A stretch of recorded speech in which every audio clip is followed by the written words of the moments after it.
here he is waiting. Again, these two parallels. Remember we saw Superman earlier in the sky as God. Now we see him in a storm as this vengeful, sort of wrathful God.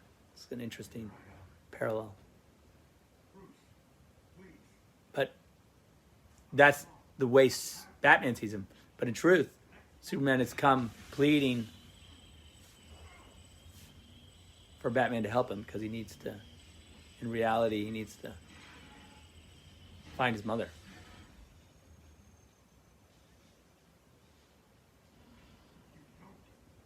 I don't know that Bruce 100% understands how strong he is. I like the idea that he miscalculates a little bit the extent in which Superman could wreak havoc on him. These remote firing machine guns aren't really much of a thing. I did also love this as we put this together. This kind of, there is a lot of good Dark Knight Returns reference in here, of course. Let me just see what I've got on. If there's any cool drawings here, that relationship drawings. Here's Aquaman. There's Flash. I feel like this is book 4.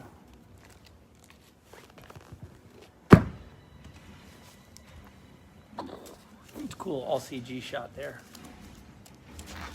Let me see. Okay, here we go. Back here. This is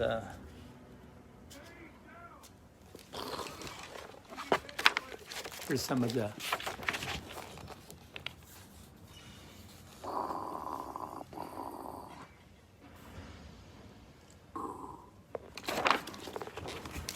that's cool. And then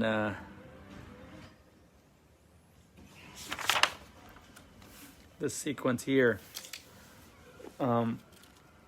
you'll see there's this is the lead cloud worked, and now he's breathing the kryptonite gas that he's created, of course, obviously. I like also, if you look at that little detail in the armor where Superman grabbed him. So he has that kind of, we had to pre-design that little crunch where he literally grabbed the armor and squished it. And now we see what's it like to fight a guy at your own. If you're just a man, what's it feel like? That's a cool, whoosh. That was a good, that's Spider on the wire there, doing that under the thing, and then the ride down. Oh.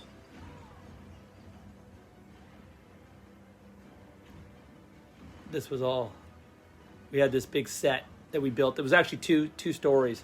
The upper story was the roof, and then you came literally through it, and then this set was built underneath it. So we were able to do it sort of like in continuity, sort of.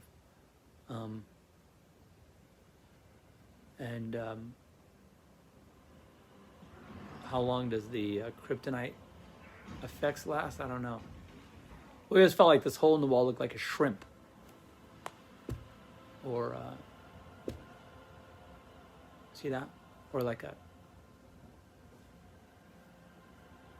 And then I love this concept of the two of them running at each other, and it was a thing we talked about for a long time, that it would be like you really get the physical, and then this is the kryptonite wearing off as it, when you get that ring, ding, almost like a tuning fork striking him, and then down through the ground they go again into this bathroom.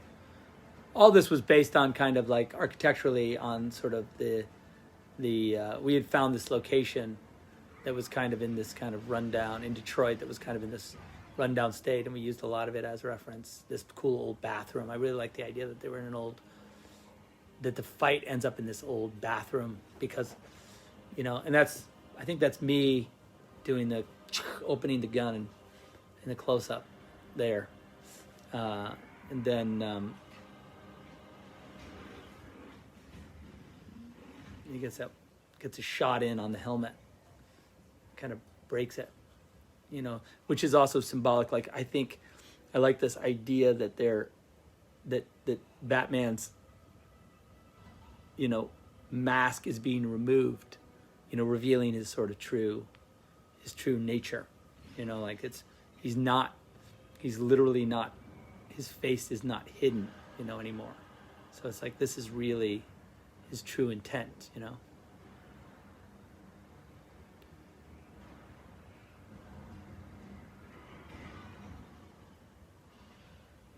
I have this, there's a Watchmen reference coming up here, which is the Latin version of, you know, who watches the Watchmen, which is this kind of, to go back to this notion that, you know, these guys with the ultimate power, how it was right on the wall right there as they came out. You just see it briefly, you know, who watches, like, who decides what they decide, you know. And I like the idea that that's these two gods sort of battling, that owe it themselves, that owe their morality and their actions are overseen by only themselves, you know. It's a very interesting notion.